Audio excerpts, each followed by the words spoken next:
Why isn't she here today? She never misses work without calling.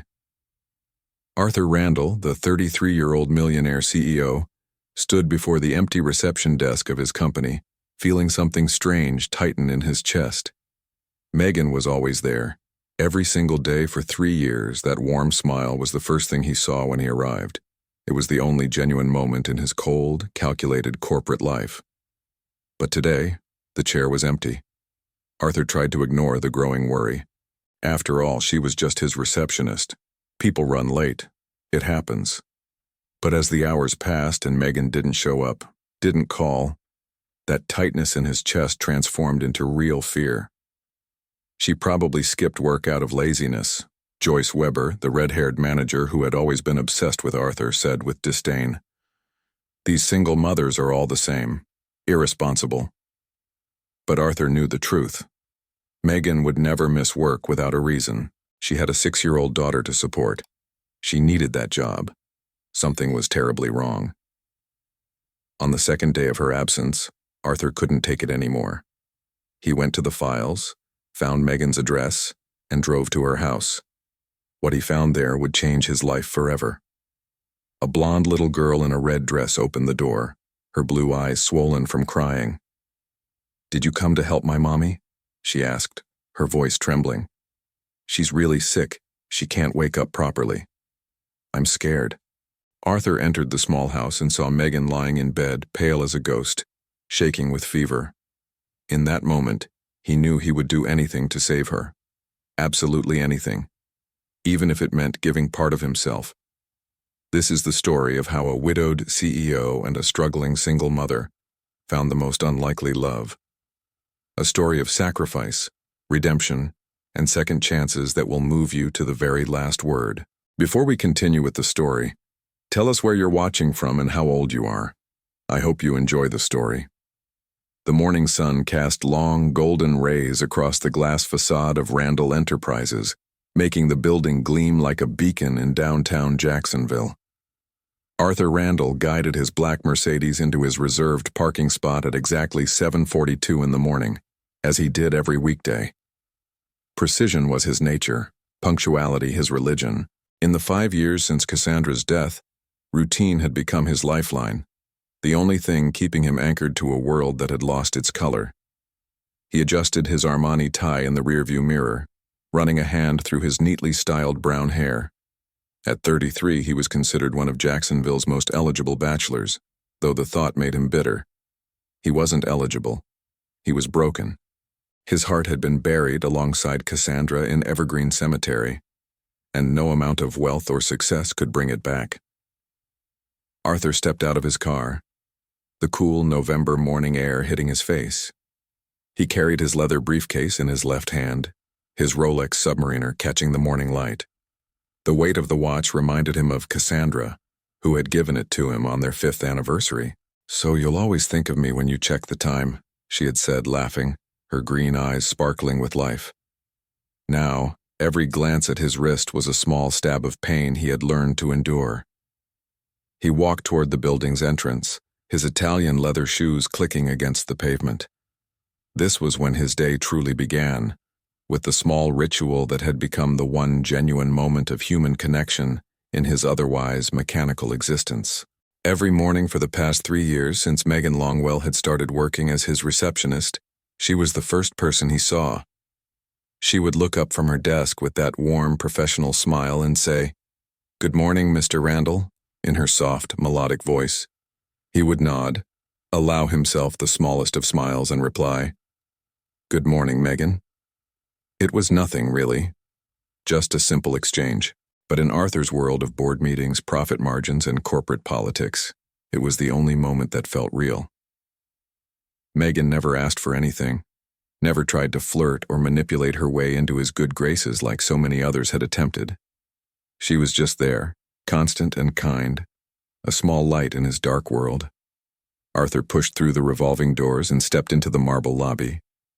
His eyes automatically went to the reception desk, his lips already forming the words of his morning greeting. But the desk was empty. Arthur stopped mid-stride, his briefcase suddenly feeling heavier in his hand. The chair behind the sleek reception desk sat vacant, the computer screen dark. No warm smile, no, "Good morning, Mr. Randall." No Megan. A strange feeling twisted in his chest. Something he couldn't quite name. Concern? Worry. He pushed the emotions down as he had trained himself to do over the years. She probably just overslept, he told himself. She's human. It happens. But even as he thought it, he knew it wasn't true. In 3 years, Megan had never been late, not even by a minute. She had been there through hurricanes, through tropical storms that flooded the streets of Jacksonville, through her daughter's sick days when he could see the exhaustion in her eyes, but she still showed up with that same professional smile. She was the most reliable person in his entire company, and that was saying something for an organization that employed over 800 people. Arthur forced himself to move, walking past the empty reception desk toward the elevators. A temporary employee he didn't recognize sat at a smaller desk nearby handling phone calls. The sight of someone else in Megan's space unsettled him in a way he couldn't explain. He rode the elevator to the 25th floor in silence, watching the numbers climb. His reflection in the polished doors stared back at him, a man in an expensive suit with hollow eyes. When had he become this person? When had he stopped feeling anything beyond the dull ache of loss and the mechanical satisfaction of closing another business deal? "Get it together, Randall," he muttered to himself as the elevator dinged at his floor. His executive assistant, Patricia, greeted him at his office door with her usual efficiency. "Good morning, Mr. Randall. Your 9 o'clock with the marketing team is confirmed, and I've placed the quarterly reports on your desk. Also, Joyce Weber called twice already this morning. She says it's urgent." Arthur suppressed a sigh. Joyce. Beautiful, ambitious, and completely transparent in her intentions. She had been pursuing him relentlessly since 6 months after Cassandra's funeral, a fact that disgusted him. He had never encouraged her, never given her any reason to believe her advances would be reciprocated. But she persisted with the determination of someone who saw him as a prize to be won, rather than a person to be loved. "Tell Joyce I'll review whatever she needs via email," he said, entering his office. "And Patricia, do you know why Megan isn't at reception today?" Patricia paused, her hand on the doorframe. "I'm not sure, sir. HR just called me this morning asking me to arrange temporary coverage. They said she didn't call in." That twist in Arthur's chest tightened. Megan not calling in was even more out of character than her not showing up. "Thank you, Patricia. That will be all." He sat at his desk, a massive mahogany piece that had belonged to his father, and tried to focus on the reports in front of him. But the numbers blurred together, and he found himself checking his watch every few minutes. Each time he thought of Cassandra, and now, strangely, of Megan's empty chair. The morning passed in a haze of meetings and conference calls. Arthur went through the motions with practiced ease, making decisions, approving budgets, steering his company with the skill that had made Randall Enterprises one of the most successful real estate development firms in Florida. But part of his mind remained stuck on that empty reception desk. At 9:30, during a particularly tedious meeting about market projections, Arthur found himself making excuses to walk past the reception area. The temporary employee was doing an adequate job, but she wasn't Megan. She didn't have that way of making every person who walked through the door feel welcomed and important, from the mail carrier to the most powerful executives. During his lunch break, which Arthur typically spent working at his desk, he found himself standing at his office window, looking down at the streets of Jacksonville below. Somewhere out there, Megan was dealing with something serious enough to keep her from work. Was she sick? Was her daughter okay? He realized with a start how little he actually knew about her personal life beyond the basic facts that he had gathered through 3 years of morning greetings and occasional small talk. She was a single mother. Her daughter's name was Brenda. She lived somewhere in the western part of the city. She liked coffee with cream but no sugar. She read mystery novels during her lunch break. It wasn't much.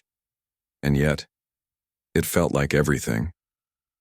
At 3 o'clock, Arthur's concentration finally broke completely. He was supposed to be reviewing a contract for a new development project in Ponte Vedra Beach, but he had read the same paragraph 5 times without comprehending a single word. He tossed his pen down on the desk and rubbed his eyes, feeling the beginning of a headache forming behind them. That's when Joyce Weber appeared at his door, not bothering to knock despite his closed-door policy during work hours. She strode in with the confidence of someone who believed the rules didn't apply to her, wearing a designer suit that probably cost more than Megan made in a month, and carrying a stack of folders that Arthur suspected weren't as urgent as she was about to claim. "Arthur," she said, her red hair falling in perfect waves over her shoulders, her smile calculated and bright. "I hope I'm not disturbing you." "You are," he replied flatly, not looking up from his papers. "And it's Mr. Randall during office hours, Joyce." She ignored the correction, as she always did. Joyce had been with the company for 8 years and had somehow convinced herself that their professional relationship entitled her to a level of familiarity that Arthur had never offered. She set the folders on his desk and leaned against the edge, a move that was clearly designed to display her figure to best advantage. "I've noticed you seem distracted today," she said, her voice dripping with false concern. "Not your usual focused self. Is everything all right?" "I'm fine. What do you need, Joyce?" She pursed her lips, a gesture that might have been attractive on someone who wasn't so transparently manipulative. "I couldn't help but notice that our little receptionist didn't show up today. What's her name again? Megan?" The way Joyce said Megan's name, with that subtle note of disdain, made Arthur's jaw tighten. "What about it?" "Well," Joyce said, examining her manicured nails with studied casualness, "I just think it's quite unprofessional, don't you? To not show up for work without even the courtesy of a phone call? I mean, I know she's just a receptionist, but still, it sets a bad example for the rest of the staff." Arthur slowly set down the pen he had been holding, giving Joyce his full attention for the first time since she had entered his office. His blue eyes were cold, his voice even colder. "Megan Longwell is the most professional, dedicated, and reliable employee in this entire building. If she's not here, there's a very good reason." Joyce's perfectly plucked eyebrows rose in surprise. She clearly hadn't expected such a strong defense. "My goodness, Arthur, I didn't mean to offend. I just thought—" "You thought what exactly?" Arthur interrupted, his patience finally snapping. "That you could come into my office and disparage a valued employee? That I would appreciate your petty observations about someone who works harder in a single day than most people in this company do in a week?" Joyce's face flushed, a mixture of embarrassment and anger coloring her cheeks.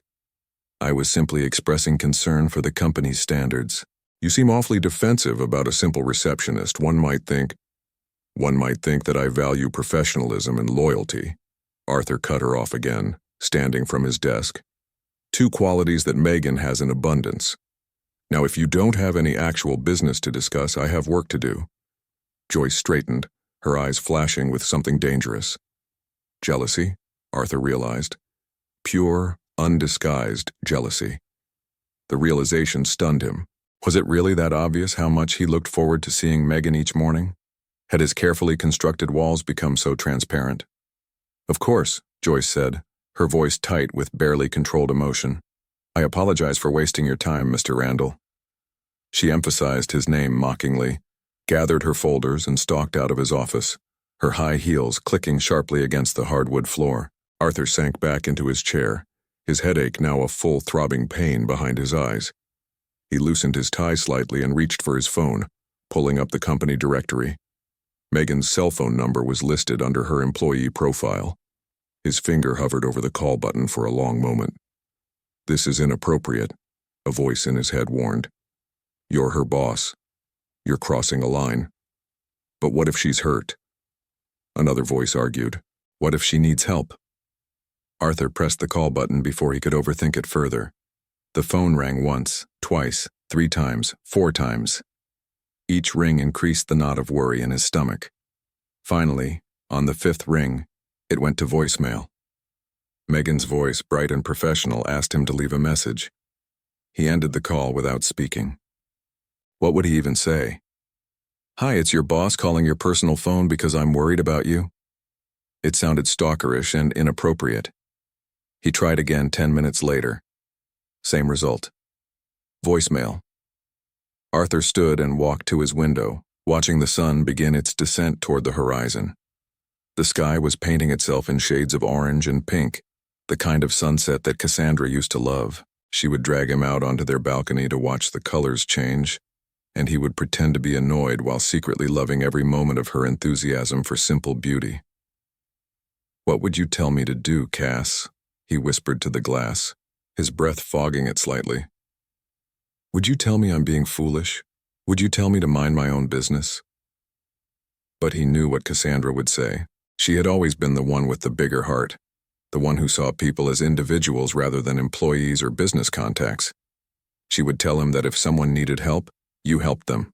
It was that simple. Arthur made a decision. He would give Megan until tomorrow morning. If she didn't show up, if she didn't call, he would take action.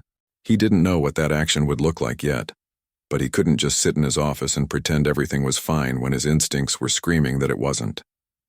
He worked late that evening, later than usual, because going home to his empty mansion held no appeal. The house that he and Cassandra had chosen together, had planned to fill with children and laughter, was now just a mausoleum of memories. He ate dinner at his desk, a sandwich from the deli down the street, and reviewed contracts until his eyes burned with fatigue. When he finally left the building at 9 o'clock, the reception area was dark and empty. Arthur found himself stopping at Megan's desk, something he never did. In the dim light from the street lamps outside, he could see the small touches that made the space uniquely hers. A framed photo of Brenda, grinning gap-toothed in her red dress, a small plant that Megan carefully watered every morning, a coffee mug with "World's Best Mom" printed on it.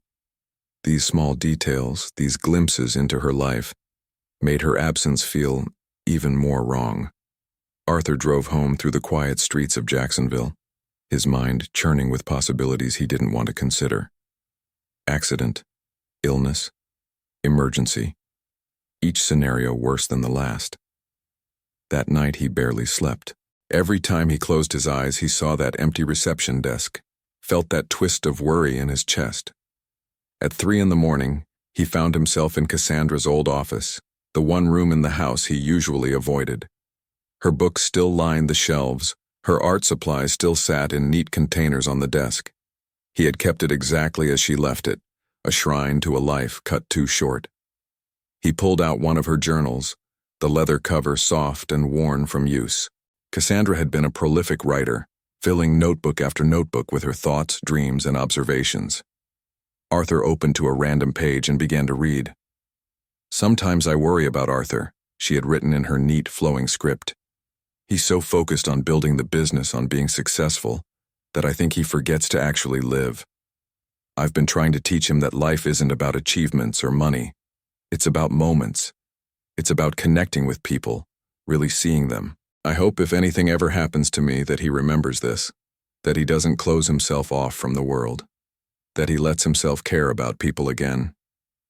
Arthur closed the journal, tears blurring his vision. "I'm trying, Cass," he whispered to the empty room. "I'm really trying." The next morning, Tuesday, Arthur arrived at the office at 7:30, earlier than usual. The reception desk was still empty, still covered by the same temporary employee.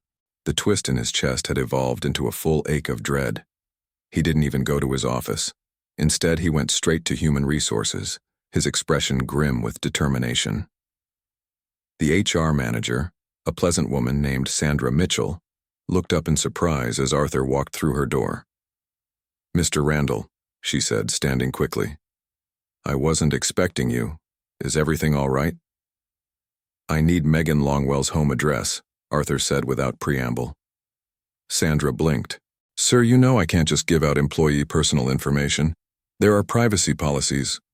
"Sandra," Arthur interrupted, his voice tight with barely controlled worry. "Megan has not shown up for work for 2 days. She hasn't called in. She's not answering her phone. She has a 6-year-old daughter who depends on her. I need to make sure she's okay." Sandra's expression shifted from surprise to concern. I understand, Mr. Randall, but this is highly irregular. Maybe we should contact the police for a wellness check. Just give me the address, Sandra, please." Something in his voice, some note of genuine fear, made Sandra nod. She turned to her computer and pulled up Megan's file. She lives at 135 Maple Grove Lane. It's about 20 minutes from here in the West Side area. Arthur memorized the address, already turning to leave. Thank you, Sandra. And this conversation stays between us. Of course, sir. And Mr. Randall? I hope she's all right. So do I, Arthur replied, more to himself than to Sandra. So do I. 25 minutes later, after navigating through morning traffic with more aggression than his usual careful driving, Arthur pulled up in front of a small single-story bungalow painted a faded blue. The neighborhood was modest but well-maintained, with small yards and older model cars in the driveways. It was a world away from Arthur's gated community with its manicured lawns and swimming pools. Megan's house was smaller than he had expected, probably no more than 1,000 square feet. The yard was neat but showed signs of age, the paint on the trim peeling in places, the concrete driveway cracked. A small garden attempted to add cheerfulness to the front of the house, with marigolds and petunias fighting for life in the Florida heat. Arthur sat in his Mercedes for a long moment, suddenly questioning his decision. What was he doing here? This was inappropriate on so many levels. He was her employer, not her friend. He had no right to show up at her home unannounced. But then he thought of that empty reception desk of 2 days without any word, and he knew he couldn't turn back now. He got out of the car and walked up the cracked concrete path to the front door. His hand trembled slightly as he raised it to knock, a detail that surprised him. When had he last felt this nervous? He knocked 3 times, firm but not aggressive. For a moment, there was nothing but silence, and Arthur felt his heart rate increase. What if no one was home? What if something terrible had happened? Then he heard it.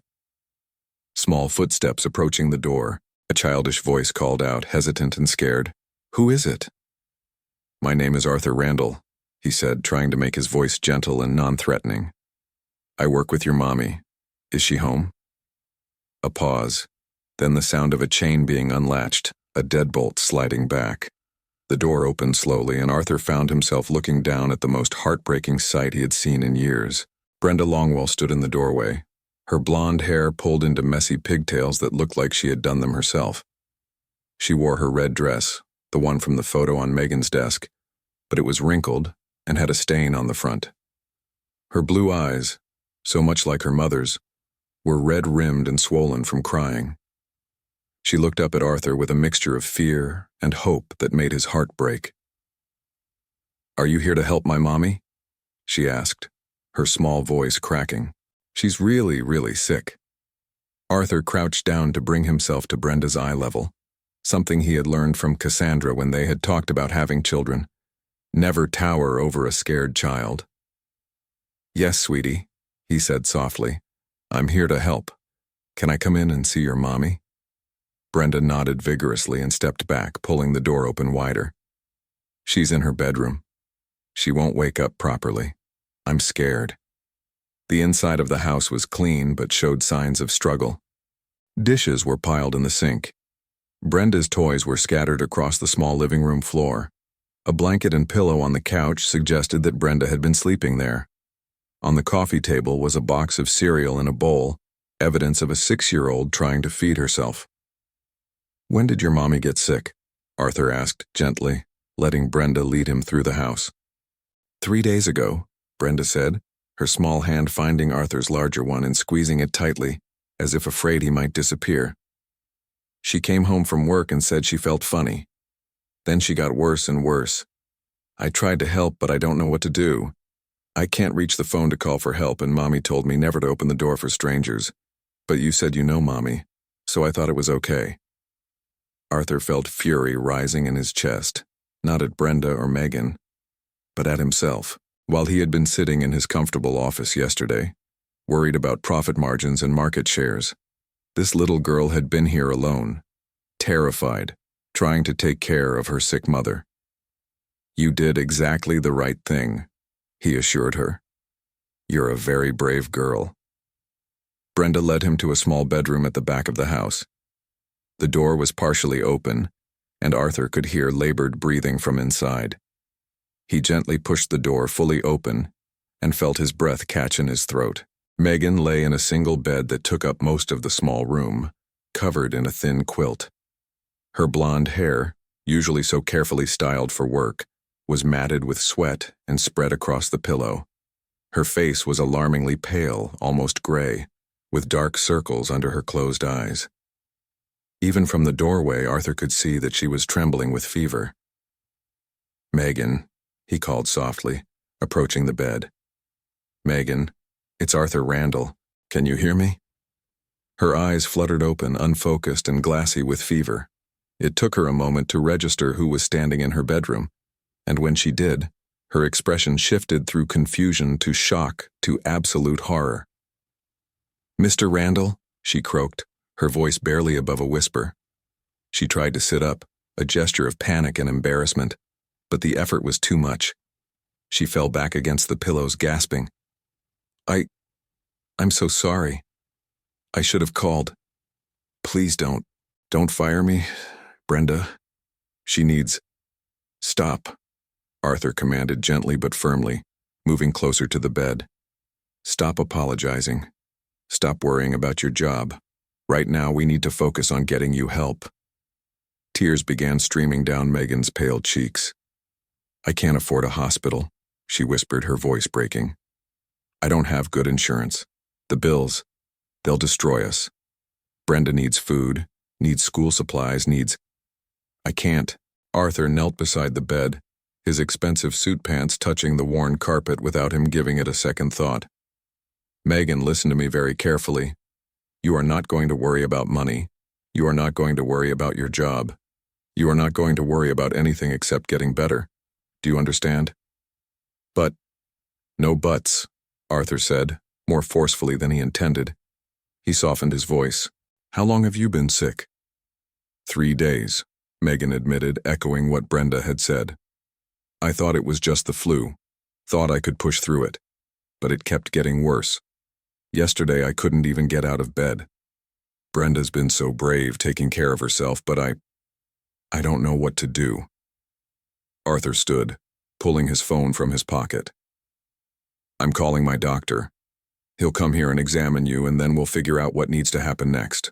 "I can't pay for a house call," Megan protested weakly. Arthur ignored her, already dialing. Dr. Raymond Mitchell answered on the second ring. "Raymond, it's Arthur Randall. I need you to come to an address immediately. I have someone here who's very sick and needs evaluation."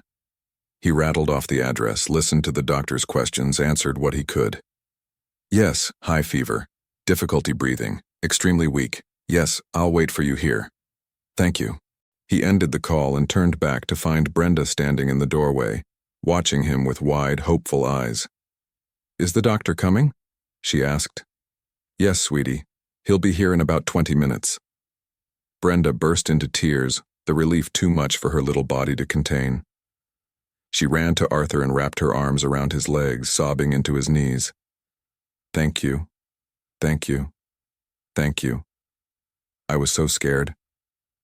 I didn't know what to do. I thought Mommy was going to die like Daddy did." Arthur froze, then carefully lifted Brenda into his arms, letting her cry against his shoulder. So Brenda's father was dead, not just absent. Another layer of tragedy in this small family story. "Your mommy is going to be fine," he promised, hoping desperately that he could make it true. "I'm going to make sure of it." He carried Brenda to the kitchen, found a paper towel, and gently wiped her tears. "When was the last time you ate something besides cereal?" he asked. Brenda thought about it. "I had a sandwich yesterday, but the bread was getting moldy, so I threw the rest away." Arthur felt that fury rising again. This child had been trying to survive on her own for days. "Okay, I'm going to order some food for us. What do you like?" "Pizza," Brenda said immediately, then looked guilty. "But Mommy says pizza is expensive." "Today we don't worry about expensive," Arthur said firmly. "Today you get whatever you want." While they waited for both the doctor and the food, Arthur did his best to straighten up the house. Brenda helped, showing him where things went, chattering nervously about school and her friends and how much she missed her mommy being well. Arthur listened to every word, filing away details about this little girl who had captured his heart in less than an hour. Dr. Mitchell arrived first, carrying his medical bag and wearing an expression of professional concern.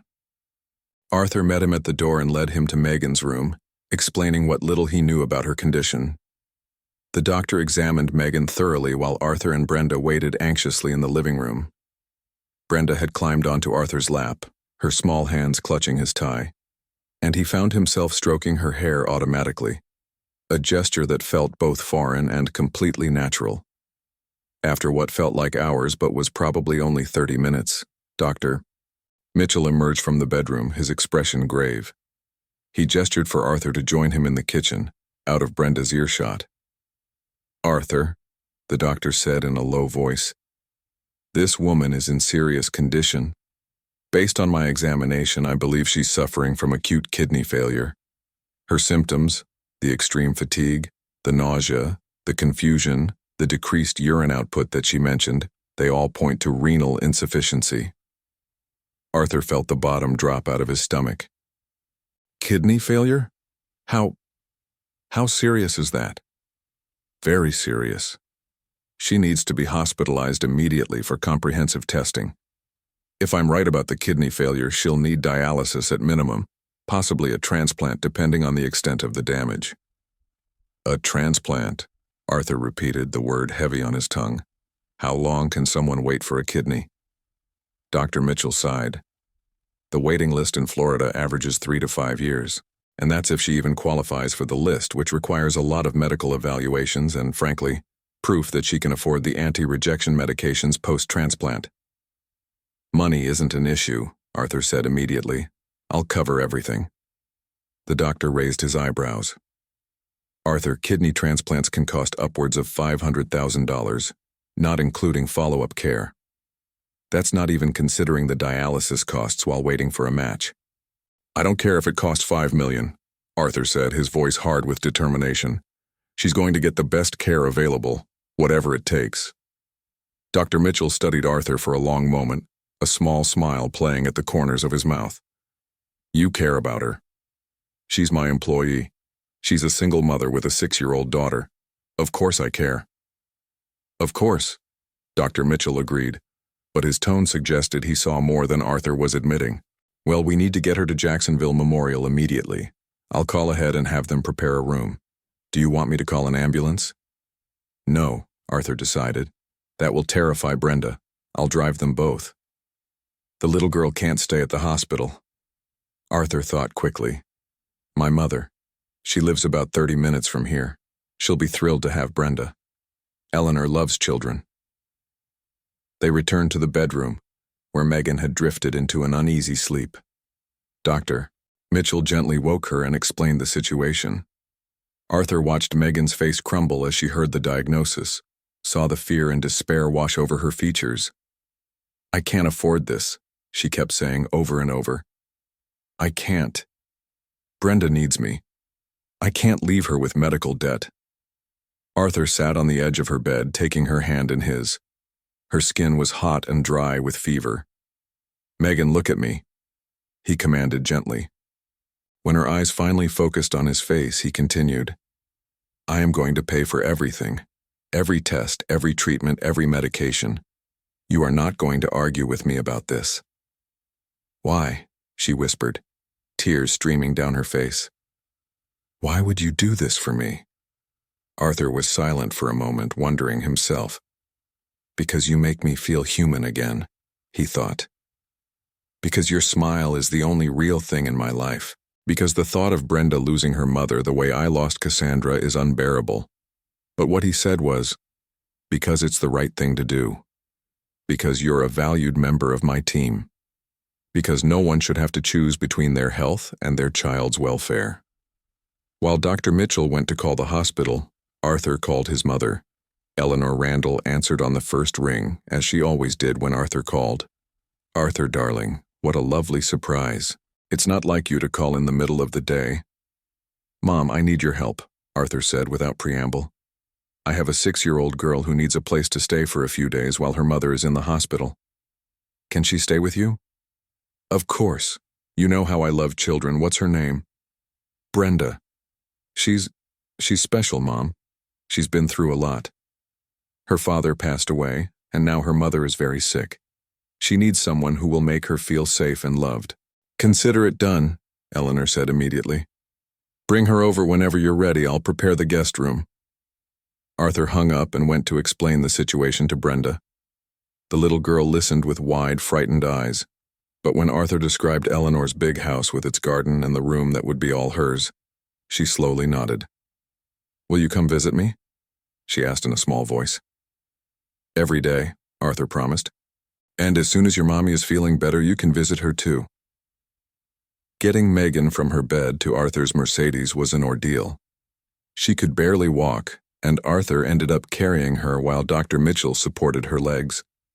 Brenda followed behind, clutching a small backpack that Arthur had helped her pack with clothes and her favorite stuffed rabbit. The drive to the hospital was tense and quiet. Megan drifted in and out of consciousness in the back seat while Brenda sat beside her, holding her mother's hand and whispering, "It's okay, Mommy. Mr. Randall is helping us. It's going to be okay." At the hospital, everything happened quickly. Dr. Mitchell had called ahead and a team was waiting with a wheelchair. They whisked Megan away for immediate testing while Arthur checked her in, producing his credit card without hesitation when asked about payment. The admission clerk looked at the card, then at Arthur, then at the card again. "Mr. Randall, just to confirm, you're authorizing payment for all medical expenses for Megan Longwell?" "All of them," Arthur confirmed. "Whatever she needs. No expense spared." After Megan disappeared into the depths of the hospital, Arthur took Brenda to his mother's house. Eleanor greeted them at the door, an elegant woman of 65 with silver hair and warm brown eyes. She took one look at the scared little girl and immediately knelt down, opening her arms. "Hello, Brenda. My name is Eleanor, but you can call me Grandma Ellie if you like. I'm Arthur's mother, and I'm so happy you're going to stay with me." Brenda looked up at Arthur, seeking permission. He nodded encouragingly. Slowly, Brenda moved into Eleanor's embrace, and Arthur saw his mother's eyes close with emotion as she held the trembling child. "Come, sweetheart," Eleanor said, standing and taking Brenda's hand. "Let me show you your room, and then we'll have cookies and milk and you can tell me all about yourself." As they walked away, Eleanor caught Arthur's eye over Brenda's head. Her expression was full of questions but also approval. Arthur mouthed, "Thank you," and received a knowing smile in return. He waited until they disappeared into the house, then drove back to the hospital, his mind racing with everything that had happened. In the span of a few hours, his carefully ordered world had been turned completely upside down. He was financially responsible for a woman's medical care. He had installed her daughter in his mother's house, and he was emotionally invested in a way he hadn't allowed himself to be since Cassandra's death. It was terrifying. It was also the most alive he had felt in 5 years. At the hospital, he found Dr. Mitchell in the ICU waiting room. "The preliminary tests confirm acute kidney failure," the doctor said grimly. "They're starting her on dialysis immediately. We'll know more in the next 24 to 48 hours about the extent of the damage and whether we're looking at temporary or permanent kidney failure. And if it's permanent, then she'll need dialysis regularly until she can get a transplant. Or," Dr. Mitchell paused, "or what? Or we find a living donor. Living donor transplants have much higher success rates and can be done immediately rather than waiting years on the list." Arthur's mind was already racing. What would someone need to do to be tested as a donor? Dr. Mitchell looked at him sharply. "Arthur, are you suggesting—" "What would I need to do?" Arthur repeated firmly.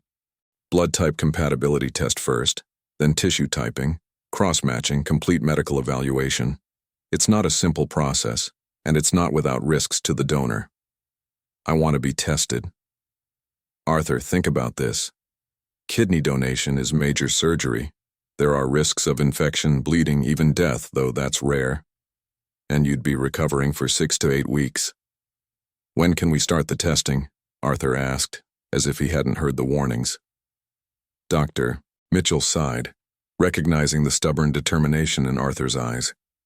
He had been Arthur's doctor long enough to know when arguing was futile. "I'll order the initial blood work.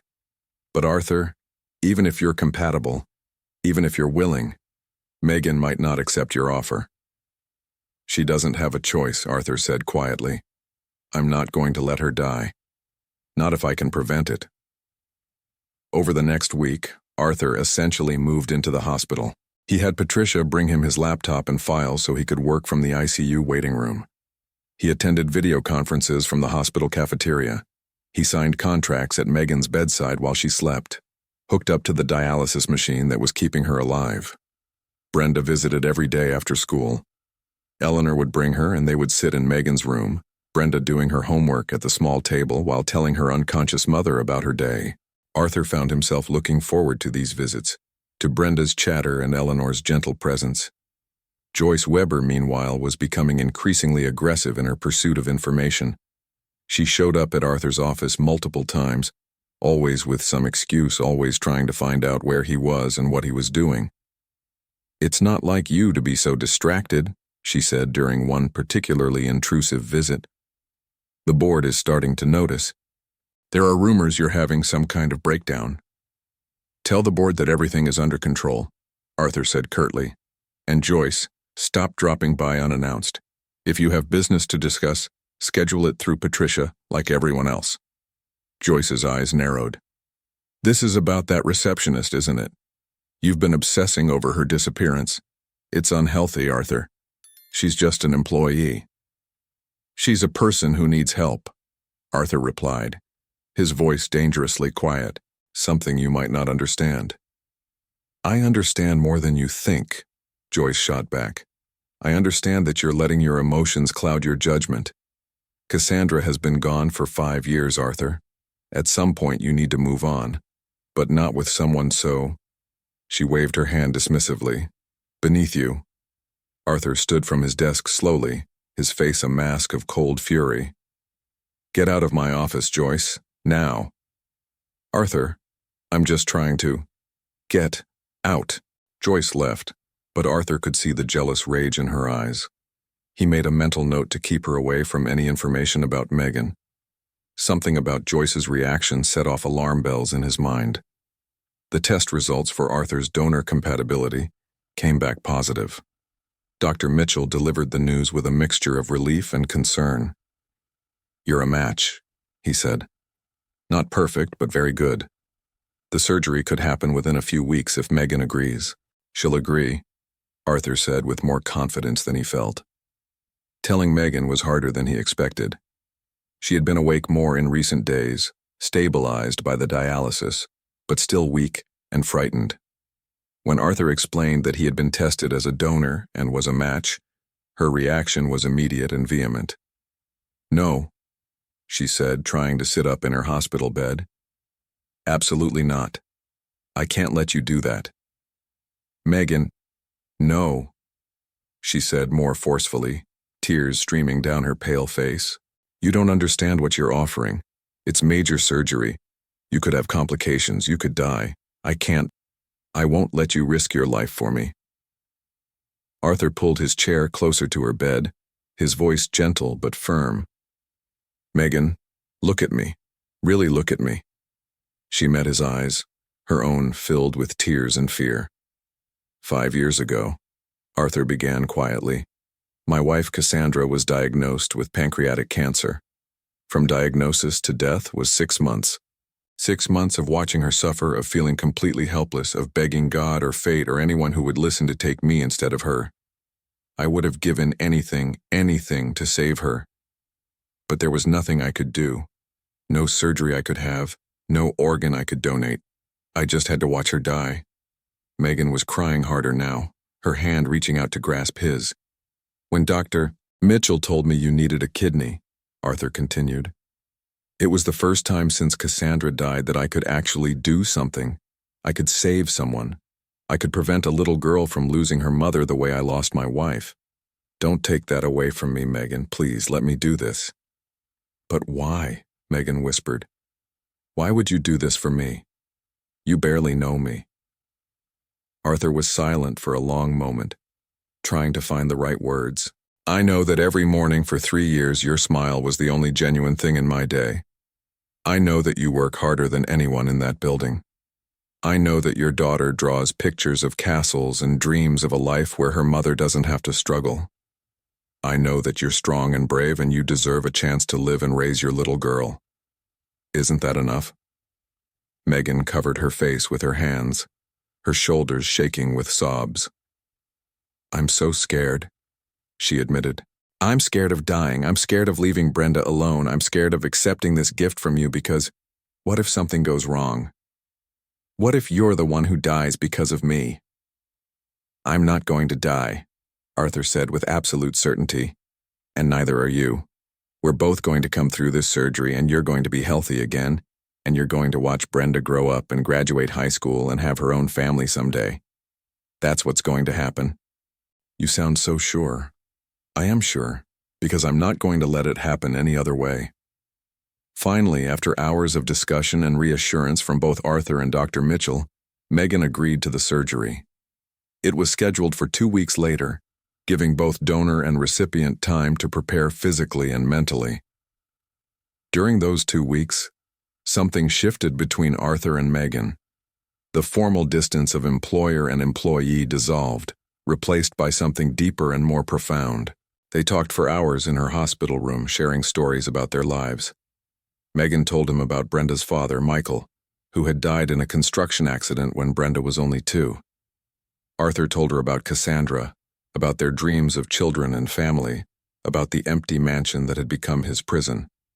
Brenda visited every day, and Arthur found himself becoming a constant presence in her life. He helped with her homework, read her bedtime stories when she stayed overnight at Eleanor's, played games with her in the hospital playroom. The little girl had captured his heart completely, calling him Mr. Arthur, with increasing affection. One evening, as Arthur was leaving the hospital after a long visit, Brenda ran up to him in the parking lot where Eleanor was waiting. Mr. Arthur, wait. He turned, crouching down as she reached him. What is it, sweetheart? Brenda threw her arms around his neck, hugging him tightly. Thank you for saving my mommy, she whispered into his ear. You're my hero. Arthur felt tears prick his eyes, something that hadn't happened in years. He hugged the little girl back, feeling something hard and cold inside him finally begin to thaw. You're very welcome, Brenda. Your mommy is going to be just fine. As he drove home that night, Arthur realized with stunning clarity that he was falling in love. Not just with Megan, though his feelings for her were undeniable, but also with Brenda, with the idea of being a father, with the possibility of having a family again. It terrified him. It also felt like waking up after a 5-year nightmare. But while Arthur was discovering hope and love, Joyce Weber was descending into jealous madness. She had hired a private investigator who had been following Arthur for weeks. The photos the investigator provided showed everything. Arthur at the hospital, Arthur with Brenda, Arthur holding Megan's hand in her hospital room. Joyce spread the photos across her desk, her face twisted with rage. This nobody, this receptionist, was stealing everything Joyce had worked years to achieve. It wasn't fair. It wasn't right. She needed to stop this. She needed to make Arthur see that Megan was using him, manipulating him with her sob story and her cute daughter. She needed to create evidence that would turn Arthur against Megan permanently. Joyce knew a man who worked in the company's IT department, a sleazy character named Derek Paulson who had a gambling problem and would do almost anything for money. She called him into her office under the pretense of a special project. I need you to create some emails, she told him, sliding an envelope full of cash across her desk. Backdated emails that will appear to be from Megan Longwell's account. Derek's eyes widened. That's seriously illegal, Miss Weber. If I get caught... You won't get caught if you do it right, Joyce interrupted, and I'm paying you $10,000 to make sure you do it right. Derek's objections died as he saw the amount of cash in the envelope. What kind of emails? Emails to a lawyer, Joyce said, handing him a piece of paper with details she had already prepared. Emails discussing how Megan can leverage Arthur's guilt and feelings to sue him and the company for harassment and emotional manipulation. Make it look like she's planning to accuse him of taking advantage of her vulnerable situation. Make it look like she's using her sick daughter to manipulate him. That's cold, Derek muttered, but he took the envelope. Just do it, Joyce snapped. And Derek, if you ever tell anyone about this, I'll make sure you never work in this city again. Over the next week, while Arthur and Megan prepared for their surgery, Derek worked his digital magic. He created a fake email account for a lawyer specializing in harassment cases. He backdated emails to 3 months before Megan got sick, making it look like she had been planning this for a while.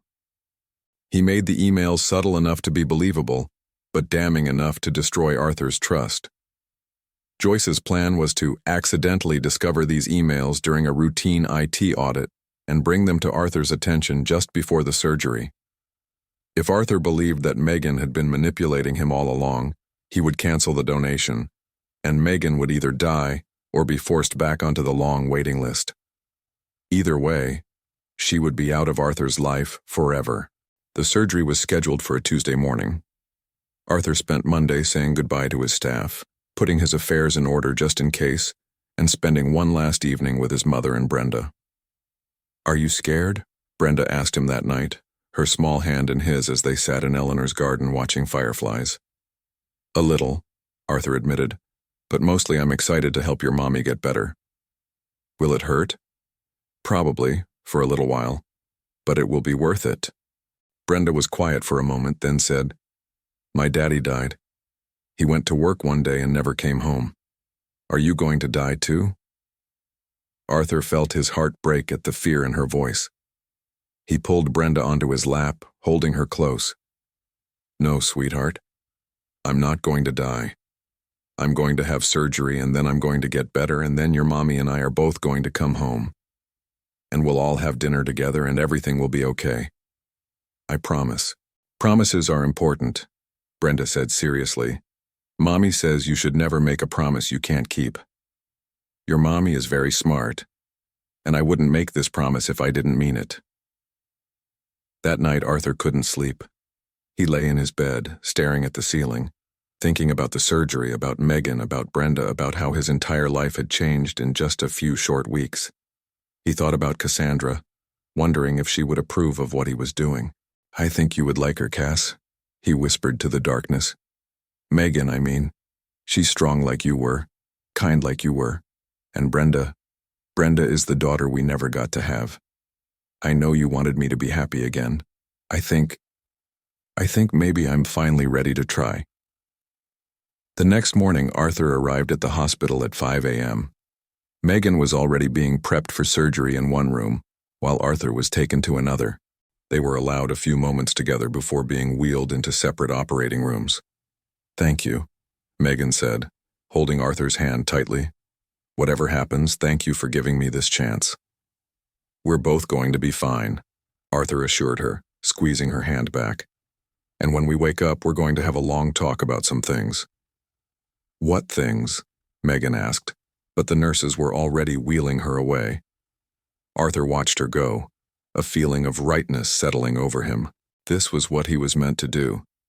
This was how he was meant to find his way back to living. The surgery took 6 hours. Dr. Mitchell performed both operations with a team of the best surgeons in Jacksonville. Eleanor waited in the waiting room with Brenda, who clutched her stuffed rabbit and drew pictures to keep herself calm. When Dr. Mitchell finally emerged, still in his surgical scrubs, his smile told Eleanor everything she needed to know. "Both surgeries were successful," he announced. "Arthur's kidney is functioning well in Megan's body. Both patients are in recovery and stable." Eleanor burst into tears of relief, pulling Brenda into a tight hug. "Did you hear that, sweetheart? Your mommy and Mr. Arthur are both okay." Brenda started crying too, tears of joy streaming down her little face. "Can I see them?" "Not yet," Dr. Mitchell said gently. "They need to rest and wake up from the anesthesia, but maybe later today or tomorrow." Arthur woke first, groggy and in pain, but alert. His first words were, "How is Megan?" "She's fine," the nurse assured him. "Her new kidney is functioning well. She's still sleeping, but all her vitals are strong." Arthur closed his eyes in relief, feeling the tension drain from his body. She was okay. They were both okay. They had made it. Megan woke a few hours later to find Eleanor sitting beside her bed, holding her hand. "Your daughter is here," Eleanor said gently. "She's been so worried about you. Would you like to see her?" "Yes," Megan whispered, her voice hoarse. "Please." When Brenda was brought in, she ran to her mother's bedside, crying and laughing at the same time. "Mommy, you're awake. You're okay." "I'm okay, baby," Megan said, stroking her daughter's hair with a shaking hand. "Mr. Arthur saved me." "I know," Brenda said proudly. "He's a hero." Over the next 2 days, while both Arthur and Megan recovered in their separate hospital rooms, Joyce Weber was preparing to execute her plan. She had Derek's fake emails ready. She had practiced her shocked discovery. She was waiting for the perfect moment to approach Arthur. That moment came on Thursday, 3 days after the surgery. Arthur was awake and recovering well, though still in significant pain. Joyce appeared at his hospital room door with a laptop and an expression of faux concern. "Arthur, I'm so sorry to bother you while you're recovering," she said, her voice dripping with false sweetness. "But something has come up that you need to see immediately." "Joyce, whatever it is can wait," Arthur said tiredly. "I'm not in the mood." "This can't wait," Joyce insisted, entering the room uninvited. "It's about Megan Longwell. Arthur, I think she's been manipulating you." Arthur's expression hardened. "Get out, Joyce." "Please, just look at this," Joyce pleaded, opening the laptop. It was doing a routine audit and found these emails. They're from Megan to a harassment lawyer. She's been planning to sue you and the company, Arthur. She's using her daughter and her illness to manipulate you. But Joyce had made a critical mistake. She had become so obsessed with her plan that she had failed to notice that someone else had been watching her. Kevin Patterson, the head of IT security and Arthur's friend of 20 years, had noticed unusual activity in the email systems weeks ago. He had quietly investigated and discovered Derek's digital fingerprints all over the fake emails. He had traced the money from Joyce's personal account to Derek's. He had compiled a complete dossier of evidence showing the entire conspiracy. And he had arrived at Arthur's hospital room just in time to hear Joyce's accusation. "That's interesting, Joyce," Kevin said from the doorway, making Joyce jump. "Because those emails don't exist in our system. At least, they don't exist legitimately." Joyce's face went white. "Kevin, what are you doing here?" "I'm here to show Arthur this," Kevin said, walking past Joyce and handing Arthur a tablet. "Evidence of fraud, attempted character assassination, bribery, and corporate espionage. All committed by you, Joyce." Arthur scrolled through the documents, his expression growing darker with each page. Bank transfers, screenshots of conversations between Joyce and Derek, digital forensics showing exactly when and how the fake emails had been created. It was damning and complete. "You tried to destroy Megan's reputation," Arthur said quietly, his voice cold with fury. "You tried to manipulate me into abandoning someone who needed help, all because of your jealousy?" "Arthur, please," Joyce begged, all pretense of innocence gone. "I love you. I've loved you for years. She doesn't deserve you. She's nobody. I'm the one who should be by your side." "You don't love me," Arthur said, his voice cutting through her pleading. "You love the idea of me, the status, the money, the power. You don't see me as a person. You never have." "That's not true." Arthur ignored her, turning to Kevin. "Call security. Have her escorted from the building. She's fired, effective immediately.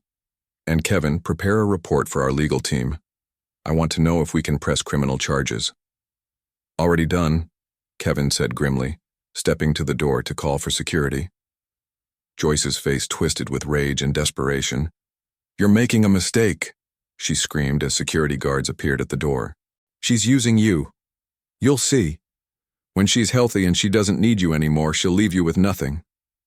"The only person who has been using anyone here is you," Arthur said coldly. "Using your position, using your connections, using my grief to try to manipulate your way into my life. Security, escort Miss Weber from the premises. She's no longer an employee of Randall Enterprises." As Joyce was dragged from the room, still screaming and protesting, Kevin sat down in the chair beside Arthur's bed. I'm sorry you had to deal with that while you're recovering, Kevin said. But I thought you needed to know what she was planning. Thank you for catching it, Arthur said sincerely. Kevin, have you been keeping an eye on things while I've been focused on Megan? Of course. That's what friends do, Kevin replied with a slight smile. And Arthur, for what it's worth, I think what you did for Megan was incredible. Reckless and crazy maybe, but incredible. Eleanor says Megan and Brenda are wonderful people. They are, Arthur agreed, wincing as he tried to shift position in the bed. They really are. 2 weeks later, both Arthur and Megan were released from the hospital on the same day. Eleanor arranged for them both to recover at her spacious home, where she could look after them properly and Brenda could be near both her mother and Arthur. The first week was difficult. Both patients were in pain, struggling with the aftermath of major surgery, but there were bright spots too. Brenda bringing them breakfast in bed, the meals together in Eleanor's dining room, the quiet conversations in the garden as they slowly regained their strength. One evening, about 3 weeks after the surgery, Arthur and Megan found themselves alone on Eleanor's back patio. Brenda was inside with Eleanor baking cookies. The sun was setting over Jacksonville, painting the sky in shades of orange and pink. I've been thinking, Megan said softly, about what you said before the surgery, about how we needed to talk about some things. Arthur's heart rate increased. Yes? Why did you really do it? Megan asked, turning to look at him. The real reason, not the noble reasons you told me in the hospital. Arthur was quiet for a long moment, gathering his courage. Cassandra had always told him he needed to be more open with his emotions. It was time to honor her memory by being brave. Because somewhere between your first smile at reception and watching you fight for your life in that hospital, I fell in love with you, he said simply. I fell in love with your strength, your dedication to Brenda, your kindness. I fell in love with the way you make me feel alive again, and I couldn't stand the thought of losing you. Megan's eyes filled with tears. Arthur, I'm not asking for anything. Arthur continued quickly. I know this is complicated. I know I'm still your boss. I know there's a power dynamic issue. I needed you to know the truth. Megan reached out and took his hand, her fingers intertwining with his. Do you want to know something funny? I had a crush on you from the day I started working at Randall Enterprises. You were this handsome, sad man who never smiled, and I wanted so badly to see you happy. Every morning, when you would say, "Good morning, Megan," I would treasure those words all day long. Arthur stared at her in astonishment. Really? Really, Megan confirmed with a watery smile. But you were my boss, and I was just a receptionist with a daughter to feed and bills to pay. I never imagined anything could happen between us. And now? Arthur asked, his voice barely above a whisper. Now you literally gave me part of yourself to save my life, Megan said. Now I'm in love with the man who saved me, who took care of my daughter, who looked past all the differences between us and just saw me. A person worth saving. You are worth saving, Arthur said intensely. You're worth everything. They sat together in the fading light, holding hands, letting the truth of their feelings settle around them. It was too soon for more. They both knew that. But it was enough to acknowledge what was growing between them. Over the next months, their relationship developed slowly and carefully. Arthur was still technically Megan's boss, so they were cautious about maintaining propriety. But Arthur also began the process of promoting Megan to a position in a different department, one that would eliminate the direct supervisor-employee relationship. I want to offer you the position of Director of Employee Relations, Arthur told her one afternoon in his office 3 months after the surgery. They were both fully recovered now, both back to work. It's a significant promotion, with a salary commensurate with the responsibility. You'd be working to improve workplace culture, employee satisfaction, and ensuring that what happened to you, working while sick, afraid to take time off, struggling financially, doesn't happen to anyone else in this company. Megan's eyes widened. Arthur, I don't have a college degree. I'm not qualified. You have something better than a degree, Arthur interrupted. You have lived experience. You know what it's like to struggle. You know what employees need because you've been there. And Megan, you're smart, hardworking, and you care about people. Those are the qualifications that matter. I don't know what to say. Say yes, and accept this as a purely professional opportunity based on merit, not because of our personal relationship. You deserve this position. Megan took the job, and within weeks, she was making significant changes to company policy, better sick leave provisions, improved health insurance for lower-level employees, a fund for employees facing financial emergencies. Her department became one of the most valued in the entire company. Meanwhile, Arthur's relationship with Brenda deepened into something that felt like real fatherhood. He attended her school plays and parent-teacher conferences. He helped with homework and took her to the park on weekends. He was there for nightmares and scraped knees and all the small moments that make up a childhood. One Saturday afternoon, 6 months after the surgery, Arthur took Brenda to the zoo. As they stood watching the elephants, Brenda's small hand found his. "Mr. Arthur," she said quietly, "can I ask you something?" "Of course, sweetheart." "My friend Sarah at school, her mommy got married last year, and now Sarah has a daddy. A new daddy because her old daddy moved away." Brenda paused, gathering courage. Could you be my daddy? Like a real daddy?" Arthur felt his throat tighten with emotion. He knelt down to look Brenda in the eyes, this brave, beautiful little girl who had stolen his heart completely. "Brenda, I would be honored to be your daddy," he said, his voice thick. "I love you so much. You've brought so much joy back into my life." "I love you too, Mr. Arthur," Brenda said, then corrected herself with a huge grin. "I mean Daddy Arthur." She threw her arms around his neck and Arthur held her tight, feeling complete in a way he hadn't since Cassandra died. He had a family again. It looked different than he had imagined, but it was beautiful and real and his. That evening, Arthur took Megan to dinner at Jacksonville's most elegant restaurant, the one overlooking the St. Johns River. He had been planning this for weeks, coordinating with Eleanor to watch Brenda for the night. "Why are you so nervous?"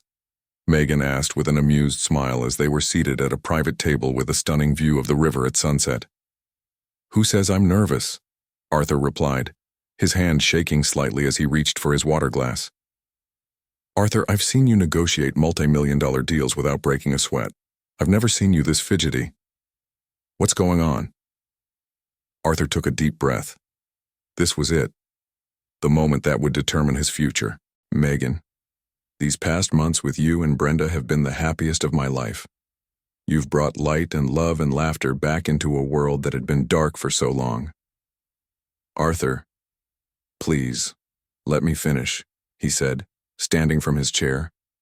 "I need to say this while I have the courage." To Megan's shock, Arthur lowered himself to one knee beside the table.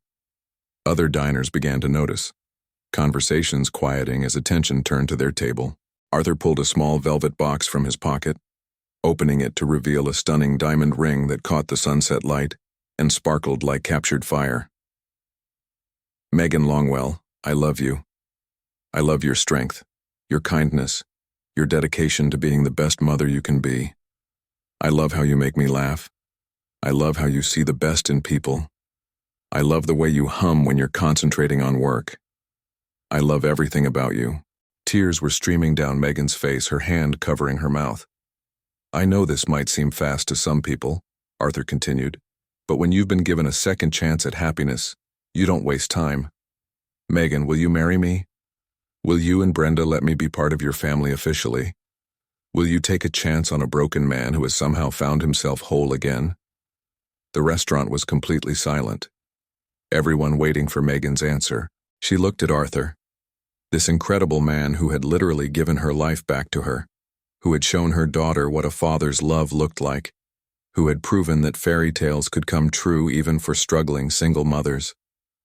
"Yes," she whispered, then louder.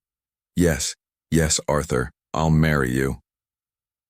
The restaurant erupted in applause and cheers as Arthur slipped the ring onto Megan's finger and pulled her into his arms. They kissed for the first time there by the table, a kiss full of promise and hope and love that had been given a second chance to bloom.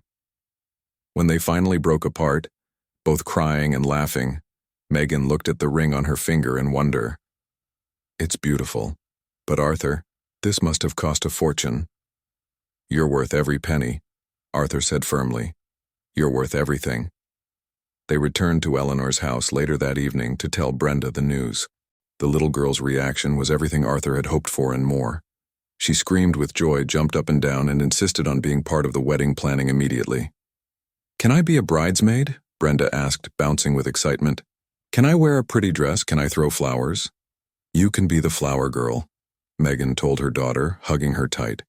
"The most important flower girl in the whole world." Brenda turned to Arthur, her face serious. "Does this mean I can call you Daddy for real now? Not just Daddy Arthur?" Arthur knelt down, pulling her into his arms. "It means that after the wedding, I'm going to officially adopt you. You'll be Brenda Randall, my daughter, legally and forever."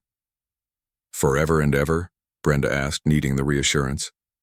"Forever and ever," Arthur promised. The wedding was planned for 6 months later, in the spring when Jacksonville was at its most beautiful. It was held in the gardens of Arthur's mansion, which no longer felt like a mausoleum but like a home filled with love and laughter. The guest list was kept small and intimate, just close friends and family. Eleanor helped Megan plan everything, forming a bond with her future daughter-in-law that brought both women immense joy. Megan's wedding dress was simple but elegant, perfectly suited to her natural beauty. Brenda's flower girl dress was white with a red sash, incorporating her favorite color into the ceremony. On the day of the wedding, Arthur stood at the altar in the garden, watching as Brenda came down the aisle first, scattering rose petals with serious concentration. She had grown taller in the past year, more confident, secure in the love that surrounded her. Then came Megan, walking arm in arm with Eleanor, who had offered to give the bride away. Megan looked radiant, her blonde hair styled simply, her blue eyes shining with happiness and tears. When she reached the altar and took Arthur's hands, he could barely speak past the lump in his throat. The officiant began the ceremony, speaking of love and second chances of families formed by choice as much as by blood. But when it came time for the vows, Arthur had written his own. "Megan," he began, his voice strong despite his emotion, "you came into my life as a gentle presence, a small light in the darkness I had wrapped around myself. You never pushed, never demanded, never tried to fix me. You just existed, constant and kind, until one day I realized I couldn't imagine a day without you. You taught me that it's okay to love again, to hope again, to live again. I promise to honor that gift every day of our lives together." He turned to Brenda, who stood beside her mother with her bouquet of flowers. "And Brenda, I promise to be the best father I can be, to support your dreams, to dry your tears, to celebrate your victories, and to love you unconditionally for the rest of my life. You are my daughter in every way that matters." There wasn't a dry eye in the garden. Even Eleanor, who prided herself on her composure, was dabbing at her eyes with a handkerchief. Megan's vows were equally moving. "Arthur, you saved my life in every way a person can be saved. You gave me health, hope, and a future. But more than that, you gave me love when I had forgotten what it felt like to be truly cherished. You gave my daughter a father and showed us both that family isn't always about blood. It's about choosing to love someone every single day. I promise to spend the rest of my life choosing you, every morning when I wake up, and every night when I go to sleep." When the officiant finally pronounced them husband and wife, and Arthur kissed his bride for the second time in their relationship, the garden erupted in cheers and applause. Brenda threw her flowers in the air in celebration, laughing with pure joy. The reception was warm and intimate, with dancing and laughter echoing through the garden as the sun set over Jacksonville. Arthur and Megan shared their first dance as husband and wife to a slow romantic song, while their guests watched with smiles and tears. But the most moving moment came when Arthur swept Brenda up into his arms and danced with her too, the little girl's head on his shoulder, her arms wrapped tight around his neck. "I love you, Daddy," she whispered. "I love you too, Princess," Arthur replied, his heart so full he thought it might burst. "Forever and ever. Later that evening, after the guests had gone home and Brenda had been tucked into bed in her new room in Arthur's mansion, now their mansion, their home, Arthur and Megan stood on the balcony, looking out at the city lights of Jacksonville in the distance. "Are you happy?" Arthur asked, pulling his wife close. "Happier than I ever thought possible," Megan replied, leaning into his embrace. "A year ago, I was struggling to pay rent and terrified I was going to die and leave Brenda alone. Now I'm married to the most incredible man I've ever met, living in a beautiful home with a daughter who finally has the father she always deserved. It feels like a dream." "It's not a dream," Arthur assured her. "It's real. We're real. This family is real." They stood together in comfortable silence, watching the stars emerge in the darkening sky.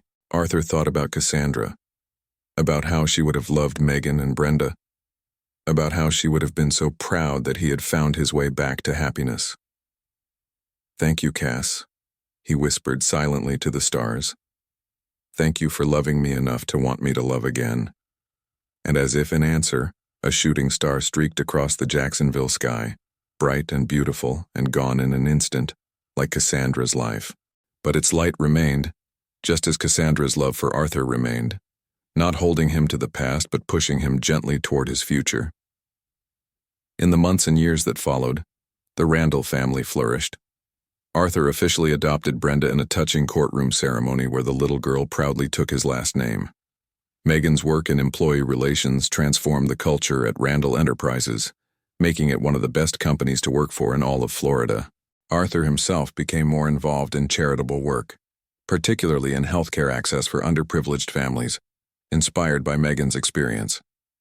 Brenda grew up confident and loved, never doubting for a moment that she was cherished by both her parents. She kept photos of her biological father, Michael, on her dresser, and Arthur made sure she knew about the man who had given her life, even as Arthur gave her a father's love. Every morning, Arthur still woke up early and went to the office.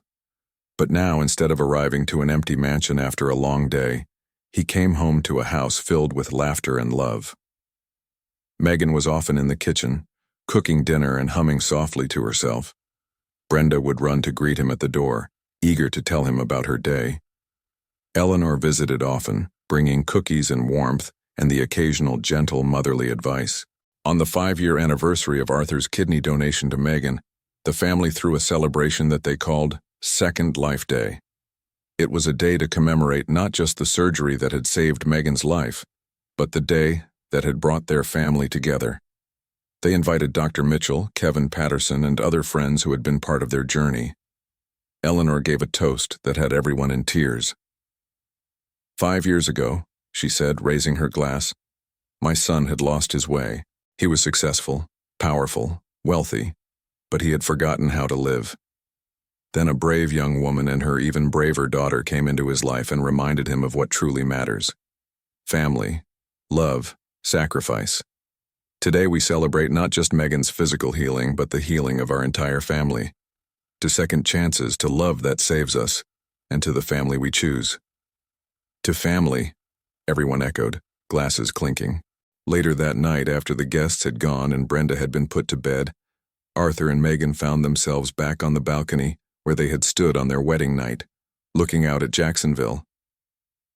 "Do you ever think about how close we came to never having this?" Megan asked quietly. "If I had died, if you hadn't come looking for me that day, if the transplant had failed." "I try not to think about those what-ifs," Arthur admitted. "They're too terrifying.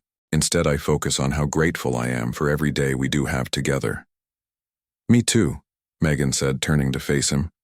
"Arthur, I want you to know that you didn't just save my life that day. You saved me in every way a person can be saved. You showed me that I was worthy of being loved, worthy of being cherished.